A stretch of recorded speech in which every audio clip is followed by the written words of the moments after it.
लोग 11th class का एक चैप्टर पढ़ने जा रहे हैं जिसका नाम है सेट। ठीक है, ये बहुत इम्पोर्टेंस रखता है 11th और क्लास 12th की मैथ्स के लिए। और भी जगहों पर ये इम्पोर्टेंस रखता है, लेकिन स्पेशली अभी अगर आप फोकस करोगे इस पर कि ये क्यों इम्पोर्टेंस रखता है तो आपको समझ में आएगा। क्योंकि जैसे अगर आप इसको नहीं पढ़ेंगे तो आप रिलेशन फंक्शन नहीं पढ़ पाएंगे, और 11th और 12th में तुमको ज़्यादातर चीज़ें फंक्शन से रिलेटेड मिलेंगी। आप उठा करके देखोगे तो हर चैप्टर में आपको कहीं ना कहीं कोई ना कोई फंक्शन इन्वॉल्व होता ही होता है। वो उसकी आपको डोमेन और रेंज वगैरह निकालनी होती है। ये सब हम लोग आगे देखेंगे क्या मैटर है, ये सब चीज़ें, इन सब चीज़ों को क्या कहते हैं, कैसे करते हैं। पर अभी जो हमारा फोकस होना चाहिए वो इस बात पर होना चाहिए कि सेट किस चीज़ को कहते हैं। ये समझ लीजिए एक फाउंडेशन है। किसी भी कमरे के नीचे अगर आप एक घर बनवाते हैं तो फाउंडेशन रखते हैं, तो वैसे ही जब आप 11th और 12th पढ़ना शुरू करते हैं मैथमेटिक्स, एडवांस मैथमेटिक्स, तो ये चैप्टर बहुत इंपॉर्टेंस रखता है। सेट ये आपके एक फाउंडेशन की तरह काम करता है, इसका क्लियर होना बहुत ज़रूरी है। दैट्स वाई मैं लेकर के आया हूँ आप लोगों के सामने सेट। तो समझने की कोशिश करते हैं क्या चीज़ होता है सेट। बहुत कम समय में ज़्यादा चीज़ों को समझेंगे। तो ये सेट होता है, it is a collection of well defined and distinct objects. इसका मतलब ये है कि सेट तो पहले एक कलेक्शन है। वो किस तरह का कलेक्शन है? वेल डिफाइंड और डिस्टिंक्ट ऑब्जेक्ट्स का कलेक्शन है। वेल डिफाइंड भी हम लोग समझेंगे, डिस्टिंक्ट भी हम लोग समझेंगे। बट अभी इस डिफिनेशन से एक चीज़ तो क्लियर है कि सेट क्या होता है। सेट कलेक्शंस होता है, ऑब्जेक्ट्स का कलेक्शन होता है। और वो ऑब्जेक्ट्स कैसे होने चाहिए? वो ऑब्जेक्ट्स पूरी तरह से डिफाइन होने चाहिए और अलग अलग होने चाहिए। वेल डिफाइन का हम यहाँ थोड़ा सा एलाबोरेट करने की कोशिश करते हैं कि वेल डिफाइन होता है क्या है। वेल डिफाइन मीन्स कि हम ये चीज़ इंश्योर कर पाए कि कोई ऑब्जेक्ट जो मैं सेट बना रहा हूँ, जो मैं कलेक्शन बना रहा हूँ, उस कलेक्शन में वो ऑब्जेक्ट आएगा, शामिल होगा या नहीं होगा। अगर ये चीज़ मैं पता कर ले जा रहा हूँ किसी भी तरीके से, तो इसका मतलब क्या है कि वो चीज़ मेरे लिए डिफाइन है। वो मुझको समझ में आता है कि इस चीज़ को अपने कलेक्शन में लेना है या नहीं लेना है। वेल डिफाइन का मतलब ये हो गया। अलग चीज़ क्या है, दूसरी चीज़ क्या थी जो डिस्टिंक्ट थी। डिस्टिंक्ट मीन्स मतलब ये होता है कि ये जो आप कलेक्शन बना रहे हो उसमें ऑब्जेक्ट को जब आप शामिल कर रहे हो तो बस एक बार शामिल करना है, उसको रिपीट बार बार नहीं करना है। ठीक है, कि एक ऑब्जेक्ट आपने शामिल कर लिया, फिर अगली बार आपको मिला कलेक्शन में, आप जो डिफाइन किए हो, जो भी डिफिनेशन आप अपने ऑब्जेक्ट्स को दिए हो कि ये ऑब्जेक्ट्स आएंगे या नहीं आएंगे, फिर आप दूसरी बार गए, वो ऑब्जेक्ट फिर सामने आया तो फिर उसको शामिल कर लिए। नहीं, ये चीज़ अलाउ नहीं है जब आप सेट बना रहे होते हो। तो हम लोग बचपन में बहुत सारे कॉइन्स कलेक्ट करते थे। कई लोगों का कुछ भी शौक होता है कलेक्शन करने का, लिया होगा। और डिस्टिंक्ट का मतलब भी आप लोगों ने बड़े अच्छे से समझ लिया होगा। तो अब समझते हैं एग्जाम्पल से। अब हमारा एग्जाम्पल हमारे सामने आता है कि collection of all the planets of our solar system is a set. जैसे क्या है कि जब भी आप पढ़ने की शुरुआत करोगे तभी से आपको रटा दिया जाता है कि there are 8 planets in our solar system. But ऐसा नहीं है कि वो कौन सी चीज़ों को हम प्लैनेट बोलेंगे, कौन सी चीज़ों को मेटेरॉइड्स बोलेंगे, ये सब चीज़ें, कौन सी चीज़ों को सैटेलाइट्स बोलेंगे, ये सब चीज़ें पूरी तरह से डिफाइन है कि हाँ ये चीज़ें हैं जिनको हम प्लैनेट्स बोलेंगे, जिनके पास ये क्वालिटीज़ होंगी, या फिर जिन चीज़ों के पास ये क्वालिटीज़ होंगी, दूसरी तरह की क्वालिटी होंगी, उनको मेटेरॉइड्स बोलेंगे। या फिर जिन लोगों के पास एक तीसरी तरह की क्वालिटी होगी उनको हम लोग क्या बोलेंगे? सैटेलाइट बोलेंगे। तो हमको पता है, पूरी तरह से पता है कि किस चीज़ को सैटेलाइट बोलेंगे, किस चीज़ को प्लैनेट बोलेंगे और किस चीज़ को मेटेरॉइड्स बोलेंगे। तो अभी हमारे पास एग्जाम्पल जो है वो ये है कि collection of all the planets of our solar system is a set. इसका मतलब ये है कि जब हम सारे ऑब्जेक्ट्स का जो सेलेस्टियल बॉडीज़ है उनका कलेक्शन करने जाएंगे और हमारे पास एक वर्ड रहेगा कि प्लैनेट को हमारा कलेक्शन करना है। हमको उन ऑब्जेक्ट्स का कलेक्शन करना है जो हमारे सोलर सिस्टम के प्लैनेट है। तो हम डिफिनीशन पर जाएंगे कि किन किन चीज़ों को हम प्लैनेट बोलेंगे।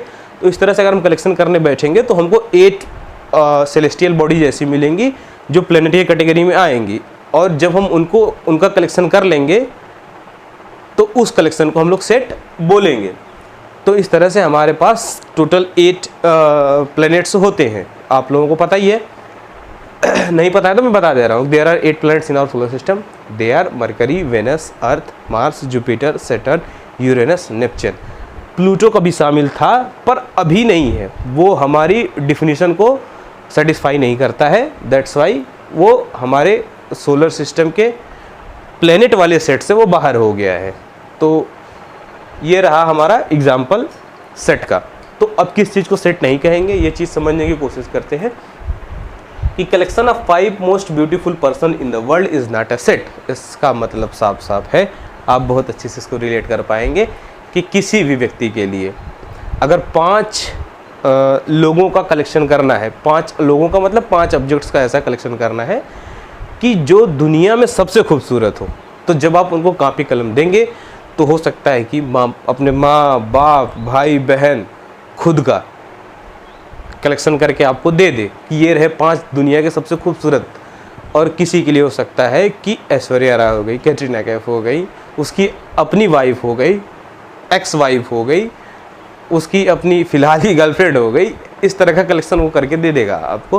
बट ब्यूटीफुल है वो अपने आप में डिफाइन नहीं है, सबके लिए अलग अलग मीनिंग रखता है, क्योंकि ब्यूटीफुलनेस जो होती है आदमी के नज़रिए पर डिपेंड करती है। तो हर आदमी का अपना नज़रिया होता है। दैट्स वाई ये वर्ड ब्यूटीफुल अनडिफाइन हो जाता है हमारे लिए, ये सबके लिए एक जैसा नहीं है। इसलिए इस तरह के कलेक्शन को हम सेट नहीं बोलेंगे। अब आती है बात डिनोट करने की, कि अब तो हम समझ गए कि क्या चीज़ होता है सेट, और अब आती है बारी डिनोशन की। डिनोशन को कैसे डिनोट करते हैं हम लोग? Sets are always denoted by capital letter of English alphabet. तो लास्ट स्लाइड में हमने देखा कि किसी सेट को कैसे डिनोट करते हैं। तो लास्ट स्लाइड में हमने देखा कि किसी सेट को कैसे डिनोट करते हैं। इस स्लाइड में हम लोग देखने वाले रिप्रेजेंट कैसे करते हैं किसी चीज़ किसी सेट को। तो हमारे पास मुझे लग रहा है कि मक्खी आ गई है, इसको हटा दिया जाए।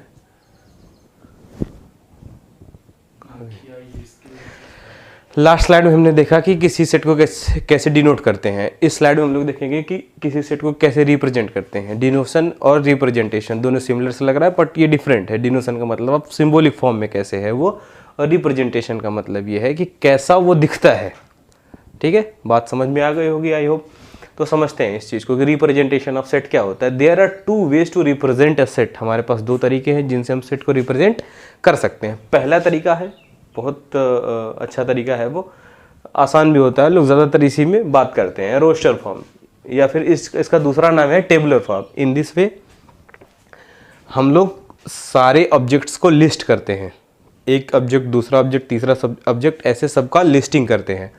और उस लिस्टिंग को हम लोग, जो लिस्ट हमने बनाई है, उस लिस्ट को हम लोग कर्ली ब्रैकेट में बंद करते हैं, और हर एक ऑब्जेक्ट के बाद एक एक कॉमा पुट करते रहते हैं। इस तरह के रिप्रेजेंटेशन को, अगर आप सेट को रिप्रेजेंट कर रहे हो, इस तरह के कलेक्शन के रिप्रेजेंटेशन को हम लोग रोस्टर फॉर्म या फिर टेबुलर फॉर्म कहते हैं।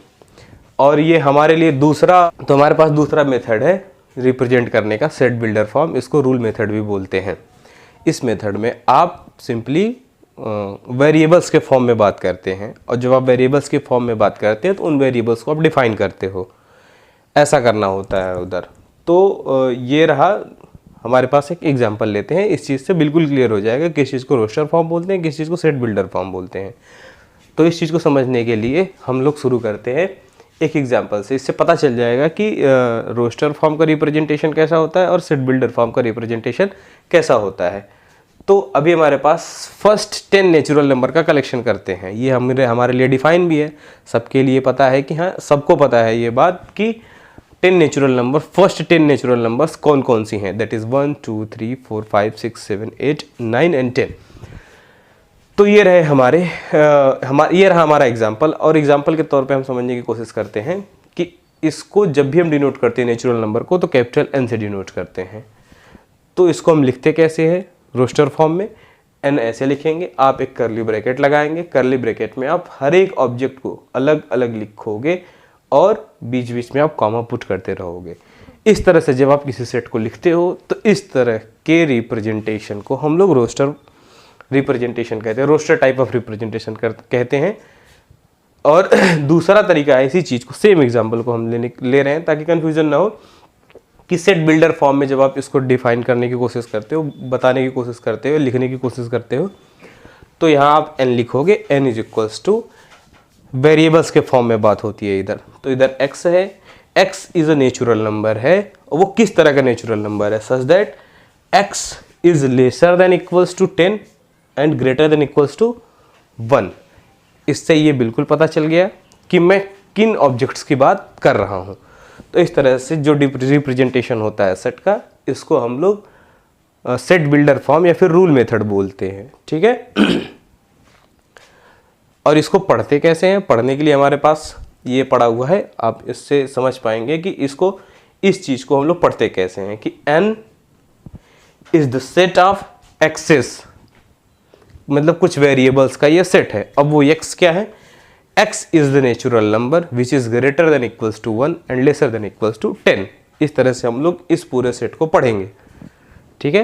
तो अब इसके आगे हम लोग नेक्स्ट स्लाइड में पढ़ते हैं। सीधा ये सब सिंबल्स बने हुए हैं, इन सिंबल्स को हम लोग क्या पढ़ते हैं मैथमेटिकल लैंग्वेज में, आइए देखते हैं। इस सिंबल को हम लोग पढ़ते हैं एंड, और इस सिंबल का दूसरा नाम डिसजॉइंट है, ठीक है।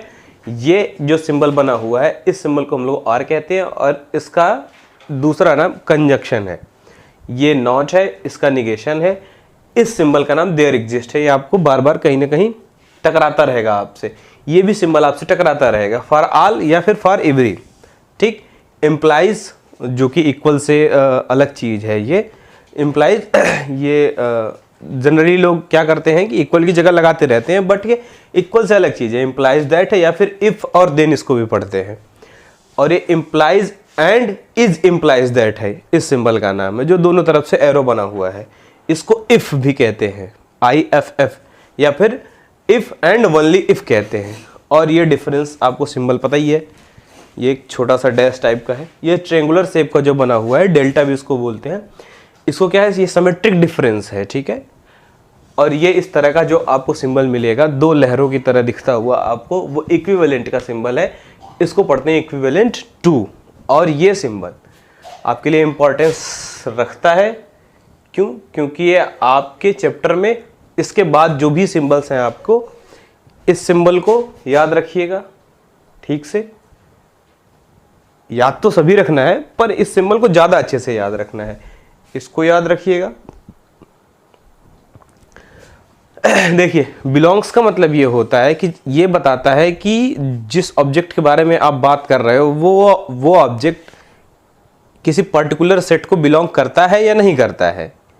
इससे ये मतलब निकल करके आता है कि जो हम सेट बनाए हुए हैं, कोई भी सेट बनाए हुए हैं, उसमें बहुत सारे मेंबर पड़े हुए हैं। अब अगर मुझसे कोई किसी एक्स मेंबर के बारे में पूछेगा कि वो मेंबर इस सेट में आता है या नहीं आता है, अगर वो आता है तो मैं लिख दूंगा x belongs to set A, कि सेट A में x आता है, इसका मतलब यही होगा। और अगर मुझको, मैंने देखा सेट को, सेट में मुझको कहीं भी x नहीं दिखा, तो मैं सिंपली ये कर दूंगा x does not belongs to set A। इसको हम एग्जांपल से समझेंगे, अभी फिलहाल सिंबल समझने की कोशिश करते हैं।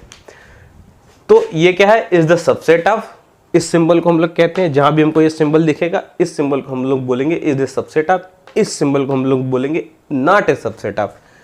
और ये सिंबल सुपर सेट का है, ये सिंबल पावर सेट का है, ठीक है। ये फाई है, इसको नल सेट भी कहते हैं। ये यूनियन है, इस तरह का सिंबल यू टाइप का। और ये आपको यू, उल्टा यू की तरह जो दिख रहा है, वो क्या, इंटरसेक्शन का सिंबल है। तो ये इस चैप्टर से रिलेटेड कुछ सिंबल थे जिनको आपको याद रखना है। तो हमारे फर्स्ट एक्सरसाइज में जो फर्स्ट क्वेश्चन आता है एनसीईआरटी का, वो क्या है, which of the following are sets, आपको बताना है इसमें कौन से सेट हैं। जस्टिफाई योर आंसर, आपको ये भी बताना है कि ये सेट क्यों है, या फिर कोई सेट क्यों नहीं, क्यों अगर नहीं है, कोई अगर सेट नहीं है तो क्यों नहीं है, ठीक। तो देखते हैं। तो पहला क्वेश्चन कह रहा है कि the collection of all the months of a year beginning with the letter J, कह रहा है कि आपको एक ईयर में जितने भी मंथ्स आ रहे हैं, उनमें से जो जे लेटर से शुरू होने वाले हैं, उनका आपको कलेक्शन बनाना है। फिर आपको बताना है कि ये कलेक्शन सेट है या नहीं है, ठीक है। तो फिर हम देखते हैं कि जे से शुरू होने वाले मंथ्स के नाम के कितने मंथ हैं हमारे पास। तो हमारे पास मानते हैं, let us consider, a set A which is defined as A, which is defined as months of a year, months of a year started, actually इधर नेम ऑफ होना चाहिए, name of months of a year started with letter J. ठीक है, तो ये हमारा definition ready है। तो अभी अगर देखा जाए तो हमको ये कहते ही हमको ये तुरंत क्लियर हो जा रहा है कि किन किन मंथ्स को मुझको अपने सेट में शामिल करना है। हाँ, एक चीज़ और कि आप जब सेट में ऑर्डर इधर उधर कर सकते हो, ऑर्डर में इधर उधर कर सकते हो, ऑर्डर में कोई दिक्कत नहीं है। आप कि पहले आप जुलाई को लिख रहे हो, बाद में आप जून को लिख रहे हो, फिर जनवरी को लिख रहे हो, ऐसे आप ऑर्डर लिख सकते हो। बट क्या है कि आप एक बार जनवरी लिख दिए, फिर जनवरी आपको नहीं लिखनी है, आप बस वो डिस्टिंक्ट ऑब्जेक्ट होने चाहिए, ऑर्डर से कोई दिक्कत नहीं है। तो हम यहाँ देखते हैं कि हमारा सेट कैसे प्रिपेयर हो रहा है। तो माना कोई सेट ए है ऐसे, तो आपके सामने ऐसे आएगा, सेट में वो मंथ्स आएंगे जो जनवरी जे से शुरू होते हैं। तो वो हो गया जनवरी, हमारे पास फरवरी है, मार्च है, अप्रैल है, मई है, June, that is started with J, तो ये हमारे सेट में आएगा। फिर जुलाई, ये भी जे से स्टार्ट हो रहा है, तो ये भी हमारे सेट में आएगा। अगस्त, सितंबर, अक्टूबर, नवंबर और दिसंबर, बाकी कोई ऐसा एलिमेंट नहीं है जो गिवन डेफिनेशन को सेटिस्फाई करे, इसलिए हमारे सेट में शामिल नहीं हो पाएगा। दैट्स वाई हमने एक ऐसा एक्सप्रेशन तैयार किया है, ऐसा रिप्रेजेंटेशन तैयार किया है जो हमारे डेफिनेशन को सेटिस्फाई करता है। अब ये चीज़ किसी से भी बोली जाएगी दुनिया में, जिसको मंथ्स के नाम पता है, मंथ्स की डिफिनीशंस वगैरह पता है, तो वो सेम चीज़ें रिपीट करके ही लिखेगा कि हाँ ठीक है, सब लोग यही लिखेंगे, बस ऑर्डर हो सकता है इधर उधर हो जाए। तो ये है हमारा फर्स्ट क्वेश्चन का आंसर।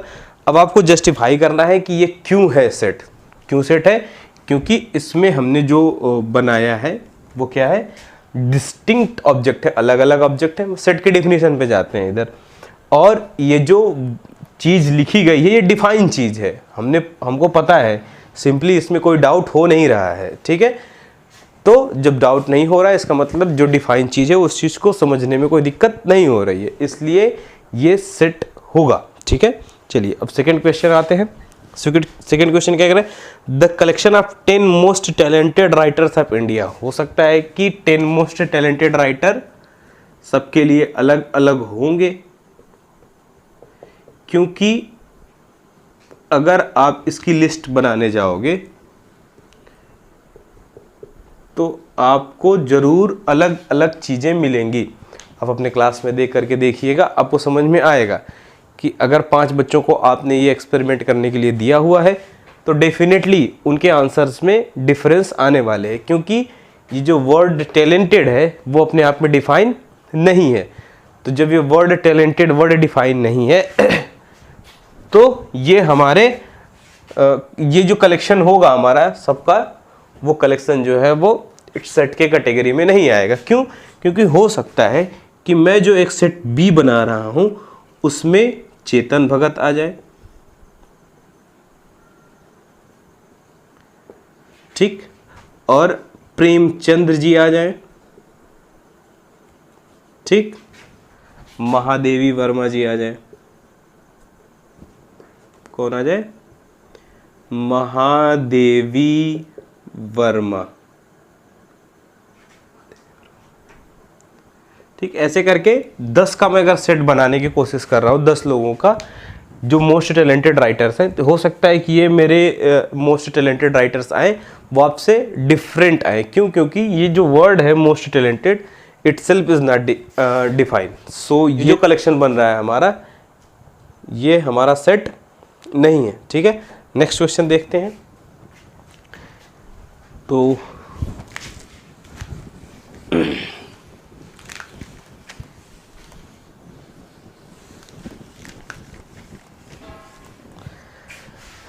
फिर ठीक है, तो नेक्स्ट क्वेश्चन देखते हैं कि अगला क्वेश्चन क्या है हमारा। इसको देखते हैं कि ये सेट है या नहीं है, और ये सेट है तो क्यों है। कह रहा team of 11 best cricket batsman of the world. ये तो पता ही चल रहा है कि अगर हम टीम बनाएंगे तो हमको अलग अलग प्लेयर सेलेक्ट करते हैं। जैसे ड्रीम 11 चल रहा है, जब भी आप ऐसा बना रहे हो तो आप इसको सोच लो, बहुत बढ़िया एग्जांपल है आपके लिए कि सब लोग अपनी अपनी टीम बनाते हैं क्योंकि उनको लगता है कि मेरा प्लेयर बेस्ट है, वो बेस्ट करेगा।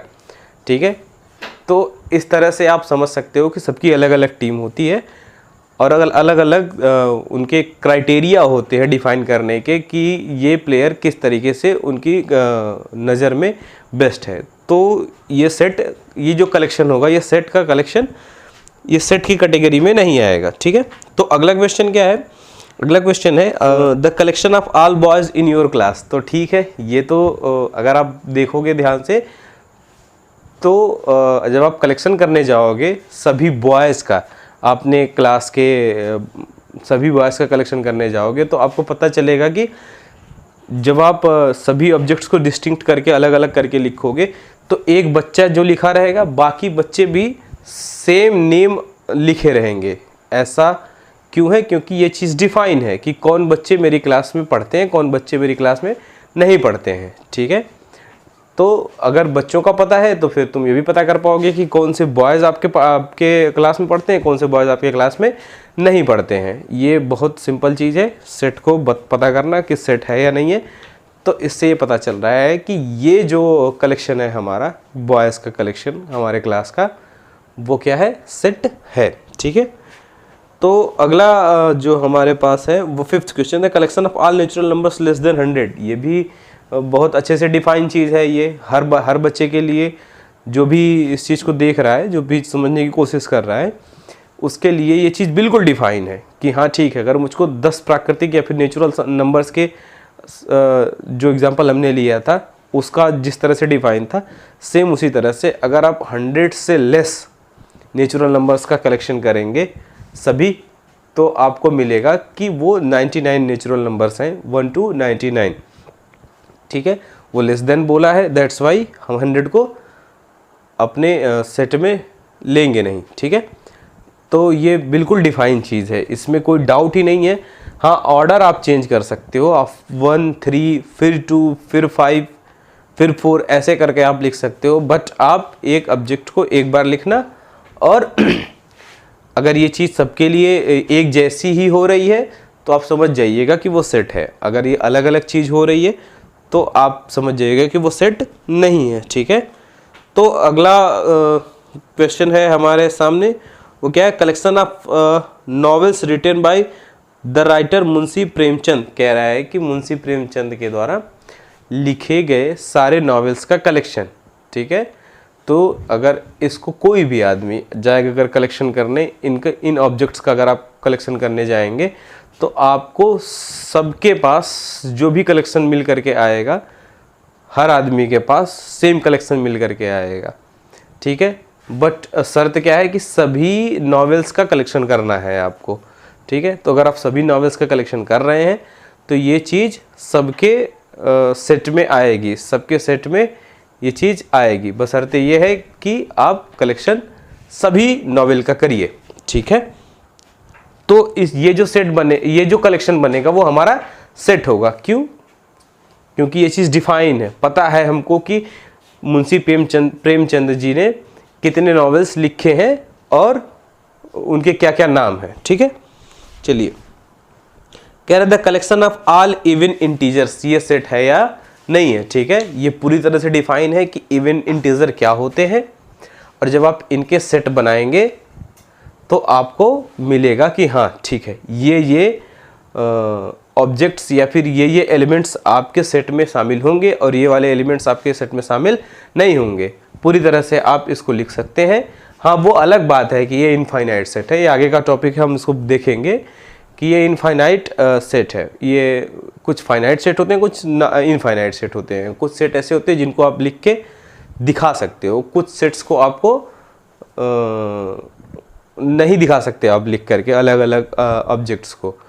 तो इसीलिए हमारे पास दो तरीके हैं। पहला तरीका क्या है लिखने का? पहला तरीका है कि आप रोस्टर फॉर्म में लिख लीजिए। अगर आपका छोटा सेट है, फाइनाइट सेट है, तो आप रोस्टर फॉर्म में लिख लीजिए। लेकिन अगर आपको लग रहा है कि आपका सेट डिफिनीशन की डिमांड कर रहा है, क्योंकि आप वो इनफाइनाइट सेट है, आप उसको लिख नहीं सकते हो अलग अलग, तो निश्चित तौर पे आपको उसको डिफाइन करके लिखना पड़ेगा। दैट्स वाई वो सेट बिल्डर फॉर्म आपकी हेल्प करेगा। चलिए फर्स्ट क्वेश्चन इधर हमारा ख़त्म होता है। नहीं, आई थिंक अभी नेक्स्ट पेज पे आपको मिलेगा कि question number 8 and question number 9 still remain. तो हम देखते हैं कि collection of questions in this chapter. ये तो अब तक तो आसानी हो गया होगा कि इस चीज़ को, इस कलेक्शन को हम लोग सेट बोलेंगे या नहीं बोलेंगे, क्योंकि फिर वही सेम चीज़। एक बढ़िया सा तरीका ये है कि आप अपनाइए एक मेथड। वो मेथड ये है कि आप सभी बच्चों को सेम क्वेश्चन दीजिए, अगर उसके सेम आंसर मिल रहे हैं आपको सब जगह से तो वो सेट है।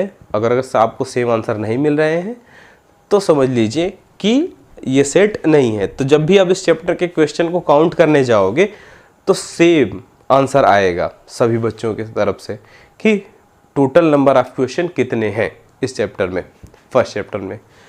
तो ये हमारा सेट होगा, ठीक है। ये जस्टिफिकेशन भी है, ठीक है। फिर 9th क्वेश्चन जो हमारे सामने है वही है कि collection of most dangerous animals of the world. देखिए ये अभी तो हमने जो most beautiful person in the world के साथ किया था वो सेम टाइप का क्वेश्चन इधर पड़ा हुआ है कि क्या है कि collection of most dangerous animals of the world. ये जो डेंजरस वर्ड है ये खुद में अनडिफाइन है। क्यों? क्योंकि हो सकता है कि किसी को कुत्ते से बहुत ज़्यादा डर लगता हो सकता है किसी को शेर से बहुत ज़्यादा डर लगता हो सकता है कि किसी को किसी मगरमच्छ से ज़्यादा डर लगता हो। ये कॉन्शियस माइंड के ऊपर डिपेंड करता है कि आप कैसी घटनाएं आपके साथ आसपास हुई है।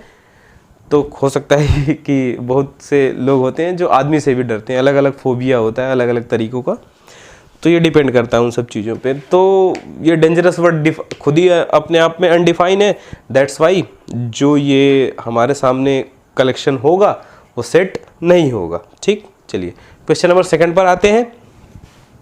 क्वेश्चन नंबर 2 ये है कि आपसे पूछ रहा है कि एक सेट ए है, insert the appropriate symbol belongs to and does not belongs to in the blank space. कह रहा है कि जो ब्लैंक स्पेस आपके नीचे दिया गया है उस ब्लैंक स्पेस में आपको पता करना है कि वो सेट को बिलोंग करता है या नहीं बिलोंग करता। बिलोंग करने का मतलब वो सेट के अंदर है, और डज नॉट बिलोंग्स टू का मतलब ये कि वो सेट के अंदर नहीं है। समझ में आ रही बात? तो हमारे सामने सेट पड़ा हुआ है, वो सेट दिया हुआ है ए, इसको करली ब्रैकेट में लिखा है। ये जो फॉर्म में लिखने में जा रहा हूँ ये फॉर्म है आपका रोस्टर फॉर्म 1 2 3 4 5 एंड 6, ठीक है। ये रहा हमारा सेट। अब आपसे पूछ रहा है, क्वेश्चन पूछेगा वो ये है कि फर्स्ट क्वेश्चन है आपका कि 5 आपको बिलोंग्स टू और डज नॉट बिलोंग्स टू का सिंबल लगाना है इधर। तो मैं देखूंगा कि 5 इसमें आ रहा है कि नहीं आ रहा है। अगर चमक नहीं आ रही होगी तो आपको दिख रहा होगा कि 5 इधर पड़ा हुआ है, ठीक। ये 5 पड़ा हुआ है, इसका मतलब क्या है? ये 5 बिलोंग करेगा ए को। बस मुझको सिंपली ये सिंबल लगाना है, ठीक। हमारे पास सेकंड क्वेश्चन है। सेकंड क्वेश्चन क्या है कि 8, सेम चीज। तो हम देखेंगे कि हमारे सेट में 8 नहीं है, तो ये डज नॉट बिलोंग्स टू ए है, ठीक। हमारे पास थर्ड क्वेश्चन है। थर्ड क्वेश्चन है कि 0 बिलोंग्स कर रहा है कि नहीं कर रहा है। तो मैं देखूंगा अपने सेट में, मुझको सेट में अगर नहीं दिखेगा मुझको तो मैं बोल दूंगा कि ये इसका मेंबर नहीं है। मेंबर नहीं है इसका मतलब ये does not belongs to A. Fourth question हमारे सामने है। फोर्थ क्वेश्चन क्या कह रहा है? 4 ये बिलोंग कर रहा है या नहीं कर रहा है। तो मैं देखूंगा 1 2 3 इधर पड़ा हुआ है 4, तो ये बिलोंग्स टू ए है। समझ में आ रही है बातें? ये बहुत आसान है, बस आप ध्यान से देखते जाइए, चीज़ें अपने आप समझ में आती रहेंगी। 2 है या नहीं है खुद से करके बताइए। और ये हमारे पास जो 6th क्वेश्चन है, इस क्वेश्चन का वो क्या है? 10 बिलोंग्स टू ए है कि नहीं है, ठीक है। आप इसको करके देखिए। चलिए हम लोग थर्ड क्वेश्चन पे चलते हैं, ठीक है। थर्ड क्वेश्चन आपको स्क्रीन पे मिल जाएगा, मैं यहाँ से देख करके बता रहा हूँ। कह रहा है write the following set in roster form. कह रहा है कि आपको जो दिए गए सेट बिल्डर फॉर्म में क्वेश्चन दिया गया है आपको उसको रोस्टर फॉर्म में लिखना है, ठीक है। तो हम लोग लिखने की कोशिश करते हैं, देखते हैं कि हम लिख पाते हैं या नहीं लिख पाते हैं अभी तक के हमारे नॉलेज के हिसाब से। तो हमारे पास क्वेश्चन नंबर 3 है और हमको किस में लिखना है, रोस्टर फॉर्म में लिखना हुआ है। हमारे सामने ए है और वो कैसे डिफाइन कर रहा है, जब डिफाइन करके लिखा जाए तो आप समझ जाइए कि वो किस फॉर्म में लिखा गया है, सेट बिल्डर फॉर्म में लिखा गया है या फिर रूल मेथड में लिखा गया है। ठीक है, तो हमसे कह रहा है ए इक्वल्स टू, ये करली ब्रैकेट है, x such that x is an integer and x greater than equals to -3 and lesser than 7। उसको ऐसे पढ़ेंगे इनइक्वलिटी के फॉर्म में। ठीक है, तो x जो है वो -3 से बड़ा और उसके बराबर और 7 से छोटा इंटीजर होना चाहिए। तो इंटीजर की डिफिनीशन अगर आपको नहीं पता है तो आप जान लीजिए कि plus natural number minus natural number with 0 is called as integer. ठीक है, तो हमारे पास ये रहेगा -2 -1 0 1 2 3 4 5 6 एंड 7। तो ये रहा हमारा रोस्टर फॉर्म में, सामने डिफिनीशन दिया हुआ है। बस मैं डिफिनीशन की हेल्प से समझने की कोशिश करूंगा और बड़े आराम से क्वेश्चन सॉल्व हो जाएंगे। ठीक है, हमारे पास जो सेकंड क्वेश्चन आता है वो ये है कि B is a set of x's such that X is a natural number less than 6। ठीक है, उसको रीड करते हैं ऐसे। ठीक है, वो जो सिंबल सामने दिए गए हैं उसको इसी तरह से रीड करते हैं। ठीक है बेटा, चलिए B is set of x's such that X is a natural number less than 6। तो हमको नेचुरल नंबर पता है क्या होता है। ठीक है, काउंटिंग नंबर्स को हम लोग क्या बोलते हैं, नेचुरल नंबर्स बोलते हैं। ठीक है, तो अब क्या बोल रहा है कि 6 से लेस होना चाहिए हमारा जो भी नंबर है, जो भी हम सेट बना रहे हैं, जिन नंबर्स का भी सेट बना रहे हैं वो पहले तो नेचुरल नंबर होना चाहिए और 6 से छोटा होना चाहिए। चलो देखते हैं क्या है। ये फर्स्ट नेचुरल नंबर 1 है, 2 है, फिर सेकंड, ऐसे करके 6 से छोटी सभी नेचुरल नंबर का मुझको इधर सेट बनाना है। 3 4 5। अभी मैं 6 इधर नहीं लिखूंगा, क्यों, क्योंकि मुझको 6 से लेस देन चाहिए। समझ आ रही बात। चलिए, ये हमारा सेकंड क्वेश्चन रहा। थर्ड क्वेश्चन क्या रहा है, C is the set of x's such that X is 2 digit natural number such that sum of its digits is 8। कह रहा है कि ये ऐसा नेचुरल नंबर हमारे सामने है, 2 डिजिट का होना चाहिए वो, और इनका जो आपस का सम है वो क्या होना चाहिए, 8 होना चाहिए। हमारे पास 2 कंडीशंस दी गई हैं। तो हमारे पास थर्ड क्वेश्चन आता है और ये सेट ऑफ C, ये सेट है C। ठीक है, ये एक्सेस का सेट है। X कैसे डिफाइन है कि नेचुरल नंबर होने चाहिए और वो नेचुरल नंबर होने चाहिए जो 2 डिजिट के हैं, और वो 2 डिजिट के नंबर आपस में अगर सम किए जाएं एक दूसरे से तो क्या मिलना चाहिए मुझको, 8 मिलना चाहिए। चलिए देखते हैं, शुरू करते हैं। 1 7, ठीक है, क्योंकि इनके आपस का सम 8 आएगा। ठीक, चलिए आगे बढ़ते हैं। दैट इज 2 6 26, ये भी नेचुरल नंबर है। फिर 3 5, दैट इज 35। ठीक है, आगे बढ़ते हैं। फिर 44, ठीक है, इनका भी आपस में सम 8 आएगा। ठीक, बस हमारे दिमाग में डेफिनेशन घूमनी चाहिए। अगर डेफिनेशन घूम रही है तो हम सिंपली क्वेश्चन सॉल्व कर लेंगे। ठीक है, चलिए आगे बढ़ते हैं। 44, अभी क्या है, 53, ये भी एक नेचुरल नंबर ऐसा है जिनका आपस का सम 8 है और ये 2 डिजिट नंबर है। ठीक, अब ये हो जाएगा 62 एंड ये रहा हमारा 17। ठीक है, तो ये रहा हमारा थर्ड क्वेश्चन का सॉल्यूशन। अब हमारे पास फोर्थ क्वेश्चन है। क्या कह रहा है फोर्थ क्वेश्चन? फोर्थ क्वेश्चन कह रहा है D ऐसा सेट है जिसमें X है, और X कैसे है, is a prime number which is divisor of 60। कह रहा है कि 60 का डिवाइजर होना चाहिए। ठीक है, तो 60 का डिवाइजर का अगर डिफिनीशन आपको नहीं पता है तो ये आपसे क्वेश्चन हिलेगा नहीं, ठीक है। आपको डिवाइजर की डेफिनेशन पता होनी चाहिए, तब आप इस क्वेश्चन को सॉल्व कर पाएंगे, ठीक है। चलिए अब हमारा ये क्वेश्चन नंबर 4 है। तो 4 है, ये D एक सेट है जो 60 का ऐसे नंबर्स का सेट है जो 60 के डिवाइजर होने चाहिए और प्राइम नंबर भी होने चाहिए। तो हमारे पास है 2 एक प्राइम नंबर है, ये फर्स्ट प्राइम नंबर भी है। तो ये क्या है कि 2 है जो कि एक प्राइम नंबर है और 60 को डिवाइड भी करेगा, ठीक है। 3 एक प्राइम नंबर है जो 60 को डिवाइड करेगा। 5 एक प्राइम नंबर है जो 60 को डिवाइड करेगा। अब आप आगे बढ़ोगे तो आपको ऐसे नंबर नहीं मिलेंगे जो 60 को डिवाइड करे और वो प्राइम भी हो, ठीक है। तो ये रहा हमारा 4th क्वेश्चन का सॉल्यूशन, ठीक है। अभी हमारे पास 5th क्वेश्चन आता है कि हमको एक सेट E दिया हुआ है जो किस तरह से डिफाइन है, set of all the letters in the word trigonometry. कह रहा है कि ट्रिग्नोमेट्री में जितने लेटर्स आ रहे हैं उनका आपको सेट बनाना है, ठीक है। तो सेट की क्या डेफिनेशन है, distinct object and defined objects, ठीक है। तो जो भी लेटर्स में दिए गए हैं ट्रिग्नोमेट्री में, आपको सिंपली देखना है कि लेटर की रिपीटिंग ना हो, ठीक है। तो देखते हैं, T R I G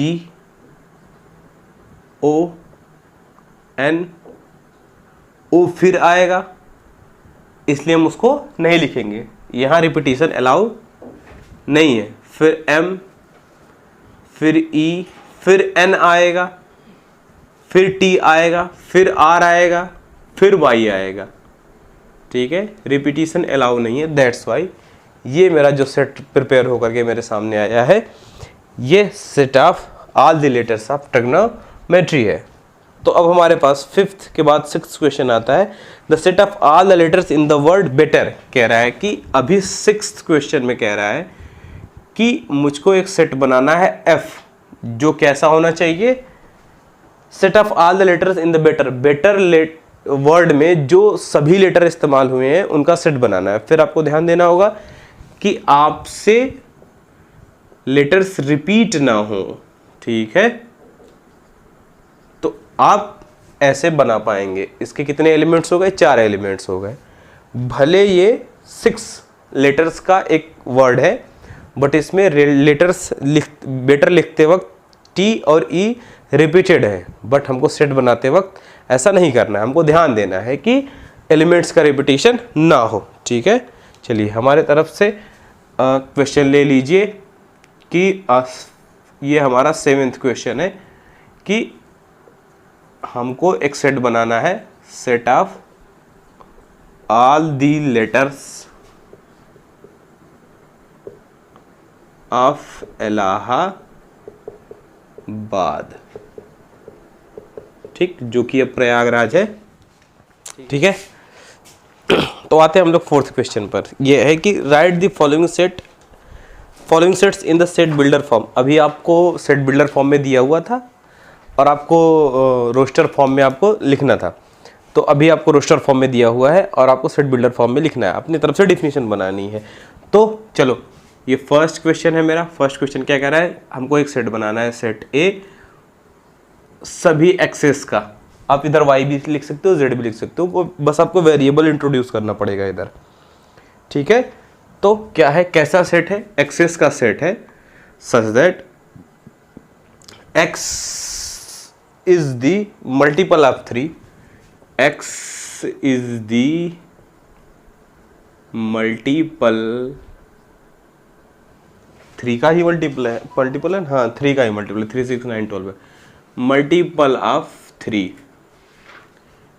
ठीक है। सच दैट कैसे है ये, क्या है, x जो है वो 3 से बड़ा या इक्वल है, 12 से छोटा या इक्वल है, ठीक है। ये जो हमारा सेट प्रिपेयर हुआ है, ये फर्स्ट जो रोस्टर फॉर्म में लिखा हुआ है फर्स्ट सेट, उस सेट का हम लोग सेट बिल्डर फॉर्म में लिख लिए हैं, ठीक है। क्वेश्चन आपको दिखेगा, आपको स्क्रीन पर दिख रहा होगा। इसका क्या है, B एक सेट है, वो Y इसका सेट है। Y क्या है, Y भी एक इंटीजर है, किस तरह का इंटीजर है,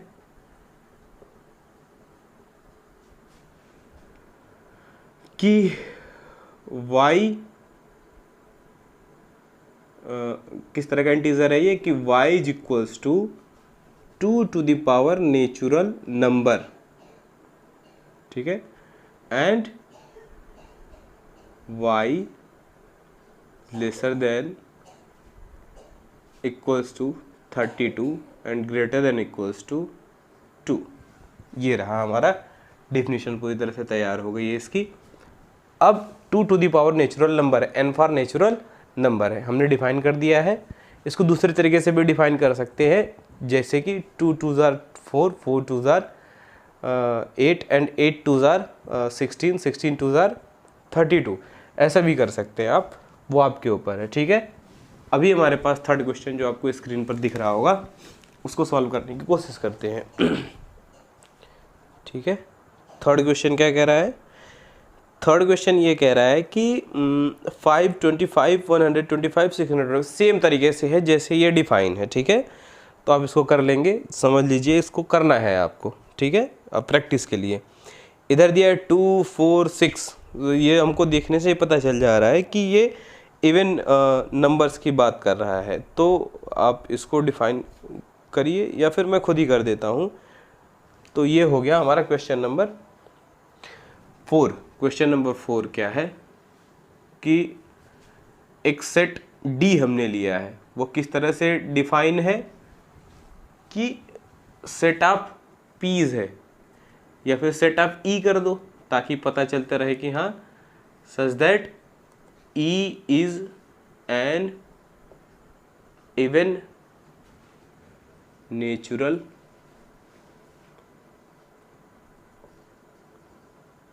नंबर, ठीक है, such as is an even natural number. तो आप इससे जो है ये वाला क्वेश्चन डील कर ले जाएंगे। चलिए क्वेश्चन नंबर 5, 149, ये 100 है। तो हमारे पास फिफ्थ क्वेश्चन जो आ रहा है वो सेट ऑफ ई आ रहा है, सेट ई सेट का आ रहा है। ये किस चीज़ का सेट है, एस का सेट है। लेट अस कंसिडर कि ये एस का सेट है। S is a complete square, दिख रहा है तुमको, उधर तुमको दिख ही रहा होगा कि क्या है। फर्स्ट जो है वो 149, फिर आगे बढ़ करके 100 तक गया हुआ है। तो आपको दिख रहा होगा 1 is the complete square of 1, 4 is the complete square of 2, 9 is complete square of 3, ऐसे बढ़ता जा रहा है, 10 तक ये इंक्रीज हो रहा है। ये complete square of natural numbers from 1 to 10। ये जो सेट हमारा प्रिपेयर हुआ है ये कैसा हुआ है, सेट बिल्डर फॉर्म में। अभी हमारे पास क्वेश्चन नंबर 5 है, ठीक है, आपको स्क्रीन पे दिखेगा, तब तक मैं इसको इरेज करता हूँ, पढ़िए उसको। तो ये क्वेश्चन नंबर 5 हमारा क्या, list all the elements of the following sets, कह रहा है कि जो नीचे दिए गए सेट है उनके सभी एलिमेंट्स को आपको लिस्ट आउट करना है, ठीक है। तो ये सिंपली आपको सेट बिल्डर फॉर्म में लिखने के लिए वो कह रहा है। तो हमारे सामने फर्स्ट क्वेश्चन क्या है कि ए एक सेट है, कैसा सेट है, आपको लिखना है A is an odd number, odd natural number. कह रहा है कि एक्स क्या है, एक्स एक ऐसा है कि क्या है, ऑड नेचुरल नंबर है। तो फर्स्ट ऑड नेचुरल नंबर 1 है, सेकेंड थर्ड ऐसे बढ़ेगा 5 7 ऐसे डॉट डॉट करके आप लिख दोगे, ताकि ये पता चलता रहे कि ऑड जो नंबर्स होते हैं वो इनफाइनाइटली मेनी होते हैं, ठीक है। तो ये हमारा फर्स्ट क्वेश्चन का सॉल्यूशन हुआ। सेकंड क्वेश्चन है आपकी स्क्रीन पर, आप इसको पढ़िए, तब तक मैं इसको बताने की कोशिश कर रहा हूँ। क्या है, एक्स किस तरह से डिफाइन है, is an integer between -1 to 1/2 to 9/2। 9/2 that means उसको आप 8/2 करो, क्योंकि तभी आपको इंटीजर मिलेगा। 9/2 that is not an integer, तो आप जब उसको 8/2 करोगे तो आपको 4 मिलेगा। और ऐसे ही -1/2 के पहले जो आपको इधर आप नंबर लाइन पर देखोगे तो इधर -1 अब इधर 0 है, लेट्स कंसिडर इधर 0 है, 1 2 ऐसे करके है, ठीक है। तो आपको दिखेगा 1 2 3 4 5, बस इतनी की ज़रूरत है। अभी ये नंबर लाइन हमारे सामने पड़ी हुई है, इधर मेरा -1/2 एग्जिस्ट करेगा, ठीक है। तो मुझको उन सारे इंटीजर्स का सेट बनाना है जो 9/2 9/2 मीन्स 4.5, 9/2 दैट इज 4.5, ये मेरा इधर एग्जिस्ट करेगा। तो इसके और इसके बीच जो नंबर्स आ रहे हैं इनका सेट आपको बनाना है, ठीक है। तो हमको सिंपली लिखना है 0 1 2 3 4, ठीक है। समझ आ रही है बात? ये हो जाएगा, ये कौन सा सेट का क्या नाम है, बी सेट है ये हमारा। तो ये हो जाएगा 0 1 2 3 4 बस, ठीक है, क्योंकि 9/2 दैट इज 4.5, इसके बीच का मुझको इंटीजर लिखना था, ठीक। अभी हमको सी एक सेट बनाना है, ये हमारा थर्ड क्वेश्चन है, आपके स्क्रीन पर है। वो कैसा है? वो ये है कि x is an integer x² lesser than equals to 4। कह रहा है कि x² क्या होना चाहिए, ये सेट है सभी एक्सेस का। तो जब आप x² करो तो ऐसा ना हो कि वो 4 से ज़्यादा हो जाए, ठीक है। समझ आ रही है बात? और वो इंटीजर भी होना चाहिए, तो मैं करने की कोशिश करूँगा। तो 1 का देखूंगा, 1 का स्क्वायर 1 ही होता है, 4 से छोटा है। मैं 2 करूँगा, 2 का स्क्वायर 4 होता है, दैट इज इक्वल्स टू 4। और डिफिनीशन में बोल रहा है कि इक्वल होना ठीक है। बट आप जैसे ही 3 करोगे आपको मिलेगा 3 3 are 9, that is not lesser than or equals to 4। Hence ये हमारा प्रॉपर सॉल्यूशन रहा, ठीक है। अभी हमारे पास फोर्थ क्वेश्चन है। फोर्थ क्वेश्चन क्या कह रहा है? फोर्थ क्वेश्चन कह रहा है कि dx is a letter in the word loyal. कह रहा है कि लॉयल में एक x एक लेटर है। तो जब आप डी सेट बनाओगे तो आप क्या लिखोगे? LOYA, और L भी आ रहा है बट रिपीट नहीं करना है मुझको, तो मैं क्या करूँगा, उसको लिख लूँगा, ठीक है। और आप लोग 5th और 6th करने की कोशिश करिए। क्वेश्चन नंबर आसान से सवाल है, ठीक है। तो इससे प्रैक्टिस भी होगी और कंसेप्ट भी क्लियर होंगे आपके, ठीक है। अब आते हैं क्वेश्चन नंबर 6 पे। क्वेश्चन नंबर 6 क्या कहता है, ठीक है। क्वेश्चन नंबर 6 कहता है कि match each of the following. आपको स्क्रीन पर दिख जाएगा क्वेश्चन, मैं इधर कॉलम बनाने की कोशिश कर रहा हूँ, ठीक। 4 ही है, A B C D, ठीक है, ठीक। इसको मैं मैच करना है हम लोगों को। हमारा फर्स्ट क्वेश्चन क्या कह रहा है? दैट इज 1 2 3 6 एक ऐसा सेट है जिसमें एलिमेंट्स क्या क्या है, 1 2 3 एंड 6 है। अब हम लोग देखते हैं कि दूसरे वाले कॉलम में कि ये कौन से सेट की बात कर रहा है। तो ए जो कह रहा है कि x is a prime number and a divisor of 6। कह रहा है कि x एक प्राइम नंबर है और डिवाइजर ऑफ 6 भी होना चाहिए, ठीक है। तो आप देखोगे कि 1 और 2 और 3 भी डिवाइड कर रहे हैं 6 को, और ये प्राइम नंबर भी है।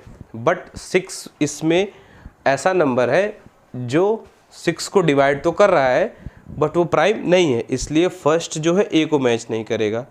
बी को देखते हैं कि x is an odd natural number less then 10। कह रहा है कि ये एक ऑड नेचुरल नंबर होना चाहिए जो लेस देन 10 होना चाहिए। बट हमारे पास फर्स्ट ऑप्शन में आपको दिखेगा कि 1 2 3 6 भी है, 6 इज नॉट एन ऑड, ठीक है। फिर सी ऑप्शन को चेक करते हैं, x is a natural number and divisor of 6। कह रहा है x एक नेचुरल नंबर है और 6 का डिवाइजर भी होना चाहिए। तो इसमें आप देखोगे कि 1 2 3 6 ये सब क्या है, नेचुरल नंबर भी हैं और डिवाइजर ऑफ 6 भी हैं। तो हमको पहला का मैचिंग मिल गया। पहले का मैचिंग मेरा क्या है, सी है, ठीक है। आगे बढ़ते हैं। सेकंड का ऐसे मैचिंग करेंगे। तो सेकंड का जब आप मैचिंग करने जाओगे तो आपको 2 और 3 सेट किस सेट से मैच होगा, वहाँ मैं ए के साथ चेक करूँगा। एक्स कैसा सेट है, x is a prime number and A divisor of 6, ठीक है, प्राइम नंबर भी होना चाहिए और डिवाइजर ऑफ 6 भी होना चाहिए। तो मुझको दिख रहा है कि क्वेश्चन में आपको दिखेगा कि 2 और 3 जो है वो प्राइम भी है और डिवाइजर ऑफ 6 भी है, दैट्स वाई ये आपको फर्स्ट से मैच हो जाएगा, ठीक है। आगे देखते हैं, MATHEICS एक सेट है लेटर्स का।